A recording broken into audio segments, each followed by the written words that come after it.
Assalamualaikum warahmatullahi wabarakatuh. Halo teman-teman semuanya. Pada hari ini kita akan membahas tentang presentasi dengan judul ataupun dengan tema yang akan kita ambil adalah literasi digital. Sebenarnya apa sih yang menarik dari literasi digital? Nah, banyak faktor ataupun latar belakang mengapa saya mengambil judul ataupun tema presentasi pada hari ini tentang literasi digital. Dari apa yang terjadi dengan kehidupan sekarang, banyak sekali contohnya adalah di kehidupan saya pribadi, banyak yang saya temui adalah berupa penggunaan bahasa dari media sosial. Dan banyak orang-orang yang selalu menilai bahwasannya sekarang zaman ini adalah typing adalah hal yang paling utama. Bener nggak? Bener banget. Karena dari typing aja kita udah bisa melihat bagaimana cara sopan santun orang, bagaimana pribadi orang, padahal belum pernah ketemu. Nah, segitu pentingnya typing ataupun chat dari orang melalui media sosial tersebut. Nah, salah satu media yang saat ini banyak sekali digunakan oleh masyarakat Indonesia adalah WhatsApp. Nah, hari ini kita akan membahas misteri ataupun menguak misteri dari literasi digital. Oke, langsung saja. Sebelumnya perkenalkan diri dulu. Nama saya adalah Milati Rahmadan. Teman-teman bisa panggil nama saya Mila.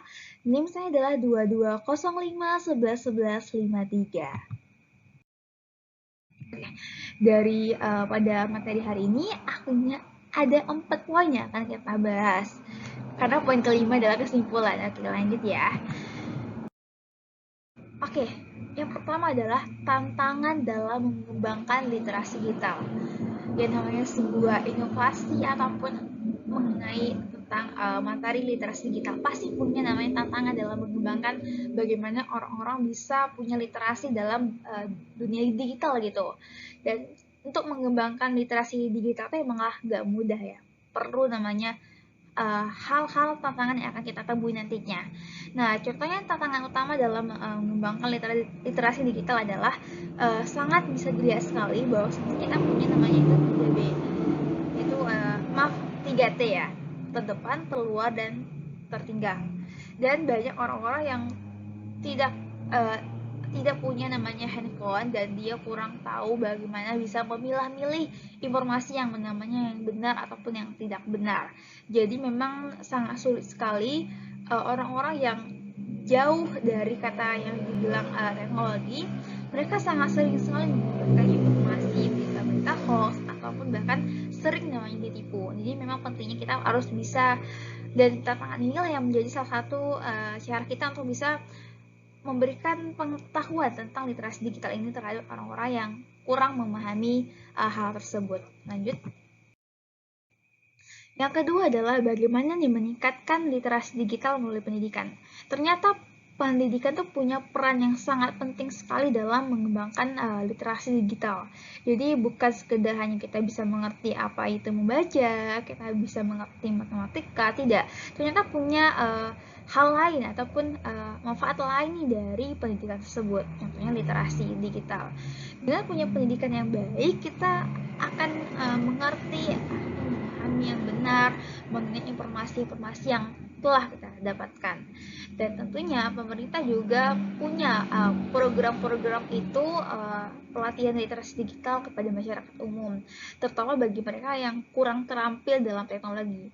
Dan mungkin kemungkinan besar orang yang kurang terampil dalam teknologi adalah orang yang udah usianya sangat lanjut ya, misalnya usia yang 50 ke atas ataupun, dan biasanya usia-usia tersebut itu adalah usia-usia yang sangat ditargetkan orang-orang yang ingin menipu gitu misalnya.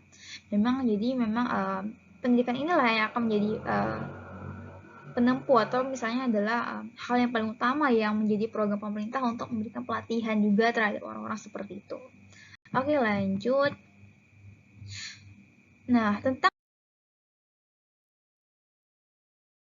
peran orang tua dalam meningkatkan literasi digital anak. Ternyata peran dalam literasi digital itu tidak hanya tadi berupa pendidikan, terus kita juga melihat banyak sekali tantangan yang ada di masyarakat. Ternyata yang paling dekat dengan kita pun, termasuk orang tua, punya peran yang paling penting dalam meningkatkan literasi digital. Nah, karena apa? Karena orang tua adalah orang terdekat kita, orang yang paling pertama yang akan kita dengar gitu. Karena mereka adalah orang tua ya pastinya, dan kita akan biasanya selalu diarahi, selalu dibimbing, selalu dilihatin nih bagaimana perkembangan kita, apakah kita berada di jalur yang tidak baik dan akan dibimbing hal yang benar. Nah, begitu pula para orang tua ketika ataupun memberikan pengetahuan kepada anak-anaknya untuk berhati-hati nih dalam dunia digital. Karena memang dapat diketahui juga ya, digital tuh punya bisa arah ke buruk, bisa ke arah baik. Tergantung kita pula nih bisa mengontrol diri kita sendiri. Memang perlunya dengan literasi, dengan kita bisa mengerti dan memahami dulu informasi itu, pastinya kita akan mencegah berita-berita yang tidak baik dan kita yang menjadi pelopor nih gitu. Jadi orang tua tuh juga selalu harus melihat juga perkembangan anak-anaknya dalam menggunakan handphone gitu ya. Apalagi sekarang bahkan anak kecil pun selalu udah bisa menggunakan handphone ya, sangat kalah kita yang dulu yang masih kecil masih main gitu. Jadi emang orang tua itu selalu harus punya kewajiban juga ya untuk bisa melihat atau memantau anak-anaknya gitu dalam menggunakan teknologi. Jadi ketika dia menggunakan teknologi itu memang hal-hal yang positif dan aman pastinya, dan tentunya pasti di bawah pengawasan orang tua. Selanjutnya adalah apakah literasi ini punya manfaat dalam teknologi. Ternyata sebenarnya uh, kita bisa memanfaatkan teknologi ini untuk meningkatkan literasi digital gitu loh teman-teman. Nah, teknologi itu ternyata banyak sekali ya manfaatnya dalam literasi digital.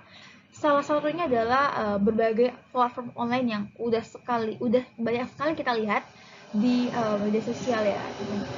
Dan platform ini itu sangat banyak sekali sudah membantu orang-orang yang belajar dalam keterampilan teknologi dan informasi. Contohnya buat desain Photoshop gitu kan. Jadi memang teknologi itu bisa menjadikan manfaat yang luar biasa bagi kita gitu.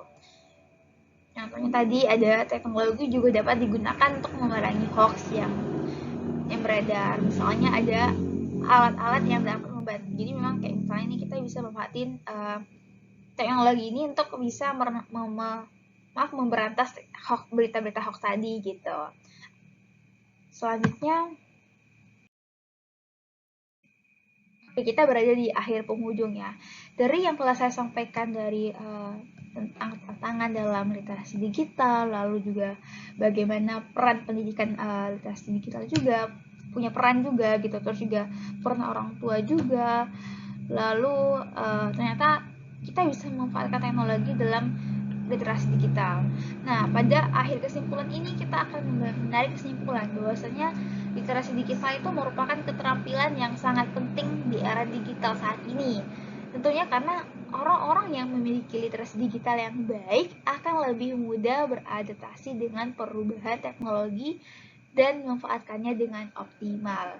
Nah, namun dalam mengembangkan literasi digital tidaklah mudah dan pastinya memerlukan upaya bersama dari berbagai pihak, baik itu dari segi pendidikan, orang tua, dan juga teknologi yang dapat membantu meningkatkan literasi digital dan memerangi hoax dan informasi-informasi yang beredar di internet.